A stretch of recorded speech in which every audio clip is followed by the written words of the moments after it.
podcast. Okay, so today we're going to do something a little cool. It's going to be Whiskey 101 Part 3. Yeah. So today we are going to learn, and this is going to get, it might be cringy, I guess. If you want to call it cringy, it could be cringy. We are going to learn how to smell and taste whiskey. Yeah. I mean, it's something simple, right? You would think it would be a simple thing, but it's really not. Because I'm not saying there's a right and wrong way. You drink whiskey the way you want to drink it. If you want to shoot it, if you want to, whatever you want to do, I don't care. I don't care how you drink your whiskey, as long as you're drinking it with me, preferably. But what I'm trying to say is, like, some people just take shots of whiskey, which is fine. Take a shot. I don't care. The rule number one applies in all of this, right? You want to mix it with Coke. You want to do what? I don't care. I don't care. Just drink some good whiskey, right? But some people don't really know how to drink whiskey, right? And I've talked about this on podcasts in the past, all the things. But at the same time, some people don't understand. Please play. But before we get started, please make sure you give this a thumbs up. Let's see if it'll do it. It's not going to do it. Oh, it did it. See? Make sure you give it a thumbs up. Your follow, like, subscribe to everything. And please, if you want, check out our Patreon, or my Patreon, the Whiskey Shaman. Shameless plugs, they're coming. And then also Whiskey Shaman Podcast at Gmail. If you need to contact me, if you have any requests, or if you are a winner chicken dinner on any of these giveaways I'm doing, that's how you give me. And then make sure that you follow you check out our sponsors, Bad Motivator Barrels and Z Smith Whiskey and Mixology. Done. We got that out of the way. Let's move on. So let's have a little drink.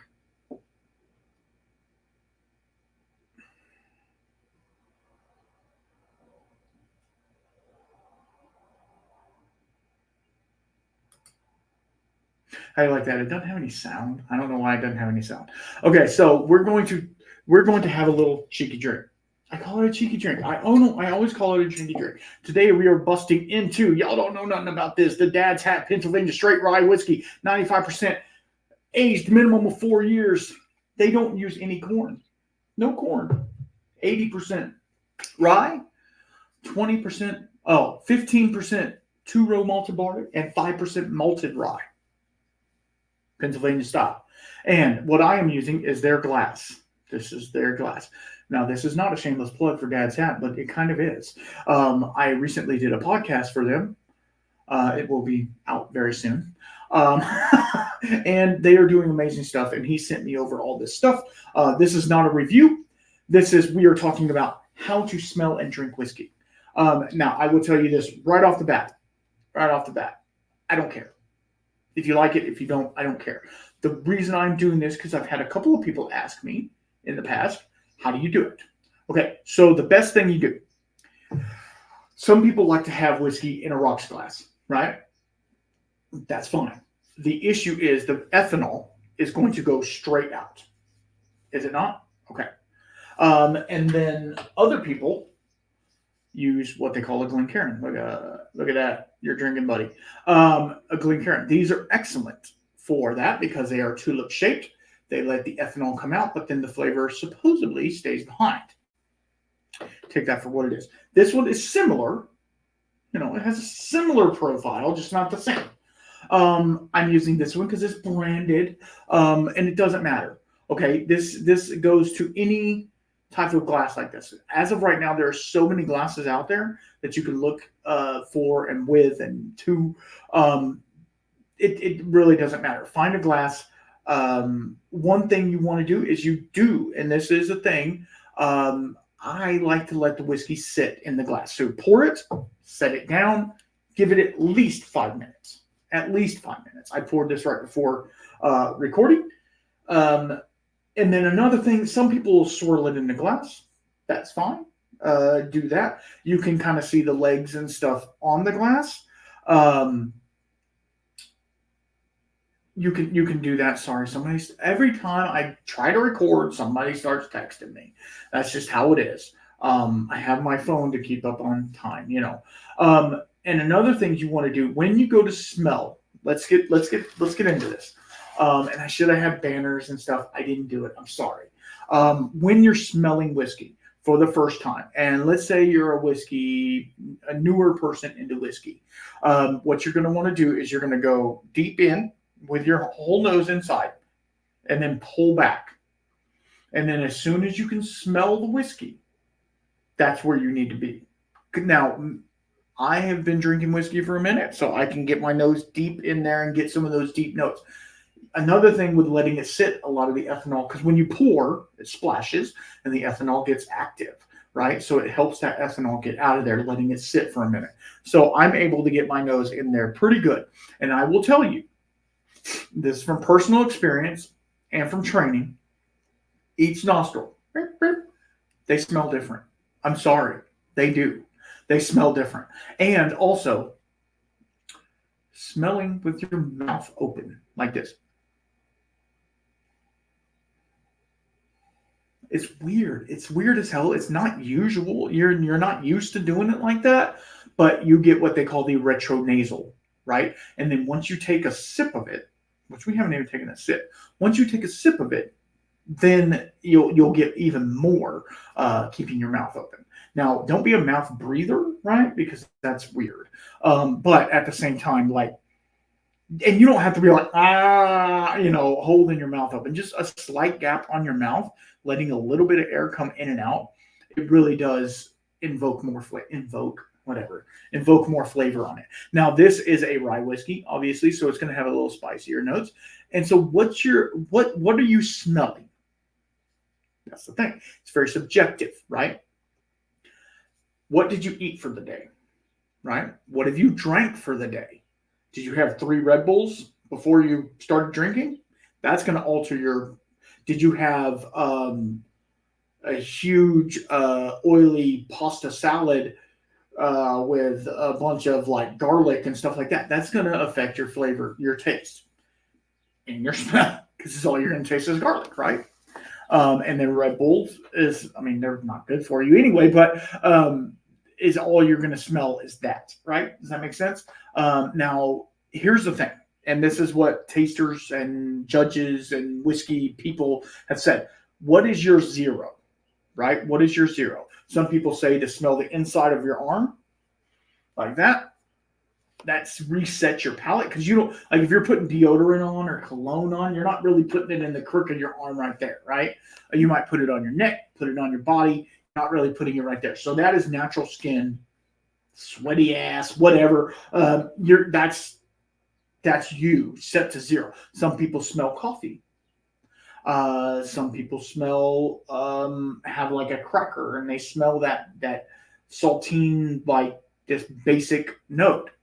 However you want to do it, it doesn't matter. Whatever resets you back to 0. So if you're a chain smoker and you smoke, don't not smoke, because that's where your palate is. So if you turn off smoking or you turn off drinking coffee, then your palate's not going to be the same, right? You want your palate to be what it is when you normally. Like, let's say you're going to a huge tasting event, like the Texas Whiskey Festival that's coming up very soon, right? Let's say you're going to that. Treat that day like any other day. Obviously, do not go eat a bunch of Mexican food before you go to that big spicy meal or something like that. Don't do that. Don't do that, because it will throw your palate off.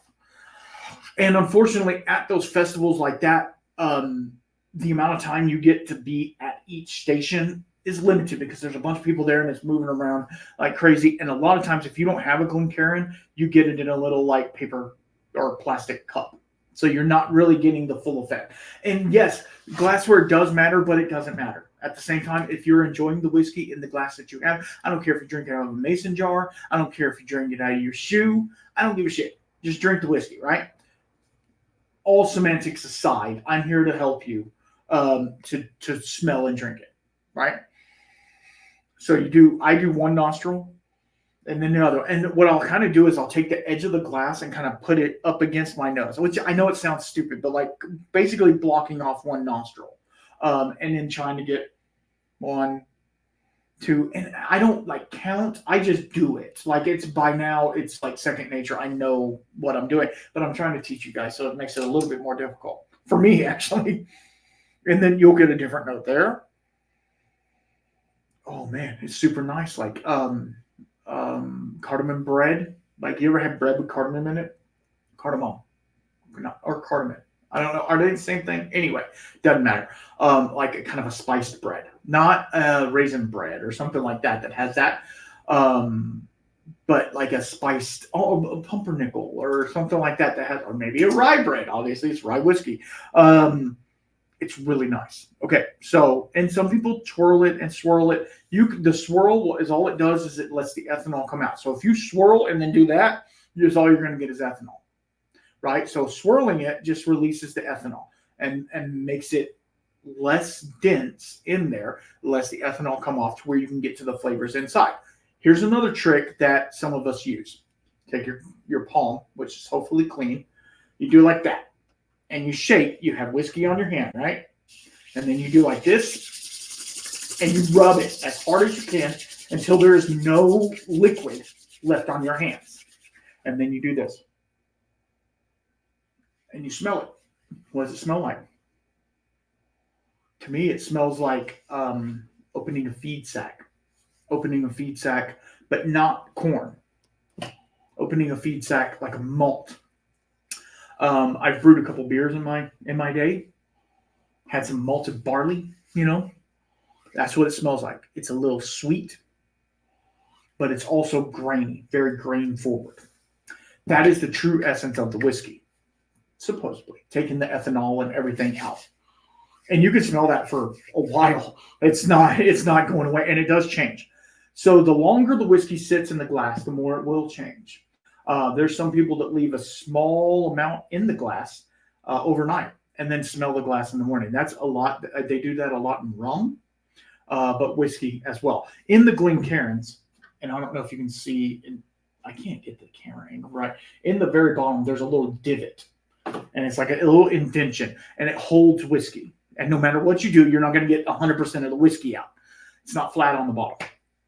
In the morning, if you smell that glass, like especially after having a peated whiskey, right, or a very strong cask strength bourbon, you smell that the next morning. It's amazing. It's amazing. All right, so let's get into the taste. So the first taste, we're 13 minutes in. I'm just not talking about tasting whiskey. I'm sorry, I'm long-winded. I don't know what to tell you. I try to make short-form videos, and I can't. I just can't do it. I don't know what to tell you. So, the first sip, if this is the first whiskey you've had, or if it's the first whiskey in a lineup, you take a sip and drink it. You don't taste it. Like, okay, taste it. Obviously, you're going to taste it. But, like, I'm going to do it because if I'm talking, I can't drink at the same time. In and out. You don't let it sit in your mouth. You don't let it do anything. You go in and down. There's a reason.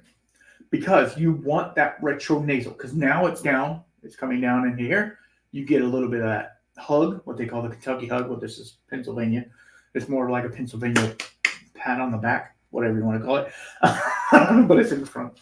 It's stupid. Anyway, sorry. And then you go in and smell again. Opening your mouth a little bit. So now it gives a little mintiness to it because now you're getting the alcohol burn and you're getting the ethanol is coming off of that and your body is warming it at the same time. Okay, so now when you go in for your second sip, I have to tell you before I do it because then it's going to look weird if I don't. On your second sip, you're going to want to hold it. Now in Kentucky and some other places, they do what they call the Kentucky chew, which you actually hold it in your mouth and you go, and like chew it. You can do that. Not a problem. What it does is it activates the alcohol. I don't normally do that unless it's a real sticky, icky, Okay.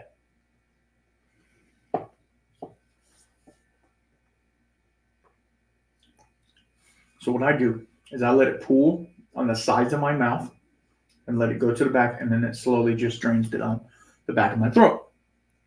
I do swallow, obviously. I let my saliva interact with it. I know it sounds gross. I'm sorry. There's no other way to talk about it. I'm sorry. I let the saliva interact with it and therefore diluting the alcohol a little bit. And when you let that happen, it lets a chemical reaction happen, which then in turn changes the whiskey, right? The whiskey that you're drinking in the glass is not the whiskey that's in your mouth, because as soon as it touches water, which saliva is 99.9% water, 95 maybe, it does have some other components to it. Saliva is water. So once it touches that, it changes the molecular structure, and it lets some esters come out that were dormant in there during the smell. So you're going to get a different taste. It could be much the same as the smell, but you're going to, and I'm not going to give you tasting notes on this because I'm going to do a full tasting video on this. This is a prop whiskey. It's just a great whiskey, and I wanted to have some. And I wanted to do this video because this has been asked about a number of times from Ms. D, who's a Patreon, and also some of the others out there, Iceman Can't Cook, all the other guys out there that are asking about this, that are getting into whiskey, that are excited about whiskey, but they don't want to ask the question because they don't want to sound like they don't know what they're doing. No, and I don't mean that with any like shade. I mean like people in the whiskey industry, and not you guys, right? People in the whiskey industry, some of them are like, "Oh, you don't know how to drink whiskey? Like, how hard is it?" It is a thing, right? It is a thing. Like, not everybody can just drink straight whiskey out of the bottle. Some people have to add water. Some people have to add ice. It's all good. Drink it the way you want to drink it, right? So after you drank it, the second time you've gone through your second, then you're left with whatever's on your palate, and that's called the finish, right? And now that I haven't been drinking for a minute or two, I can still taste the whiskey there. And obviously me talking, normally I would sit there with it and contemplate it and let my saliva just kind of go over and over it and wash your palate. And once you do that, then you're ready for the third sip, which the third sip is really the sip that you want when you're tasting a whiskey. All right, let's get into it. So when you smell it, it should smell similar, but a little bit deeper.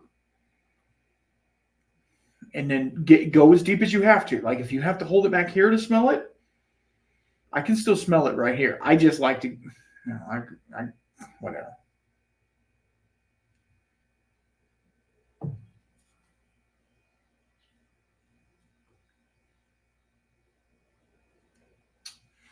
I let it sit for approximately 5 seconds. This is not a rule book. This is guidelines that I use, and I don't do it all the time. I let it sit for like 5 seconds before, and on the third sip, the first sip, and I'm sorry, I'm going to go back. I told you, long-winded. It is what it is. If you don't like it, there's another show for you somewhere else. I'm sorry. I don't know what to tell you. The first sip, you should drink it like it's super hot coffee. Okay? So and just the smallest amount in your mouth, swallowed right away. I'm sorry, I didn't say that before. I might go and edit this to the front. Whatever. I don't know how to edit shit, so whatever. As you probably well know. But on the third sip, I took a larger sip. Okay. Obviously, you're not wanting to finish the drink. You're not wanting to finish the entire dram of whiskey. I poured maybe half an ounce, and I still have that much. So you guys got to understand that. So once you get through the third sip, let it sit for about 5 seconds, and then slowly let it release. Like drink it slowly. If you can't. Now, if you can't take the burn of, because all whiskey has alcohol in it. I'm sorry, it just does. Unless there is a couple out there that are non-alcoholic whiskeys, but are they even whiskey? Anyway, we'll talk about that on a later episode. But they're all alcoholic, so they're all going to have an ethanol burn. No matter what, you're not going to get away from that. I don't care. You can have a 40% alcohol. You can have a 47.5%. You can have a 140%. No, 140 proof alcohol. You can have all of those, and they're all going to have a burn. Some are going to be more than others, obviously. So you're not going to get away from that. That's just unfortunately something. Some people say it's unfortunate. Unfortunately, something you're just going to have to deal with. And you're going to have to acclimate your palate to. Does that make sense? So then now that you're done with your third sip, and that was your long sip, and you let it sit for a while, think about what you're tasting and what does it taste like to you. Don't look at the reviews on TV. Don't look at the YouTubers. Don't look at the blogs. Don't look at all of the other stuff that is telling you what you should be tasting. What you taste is what you taste. Period. There is some markers for rye whiskey, for bourbon, for scotch.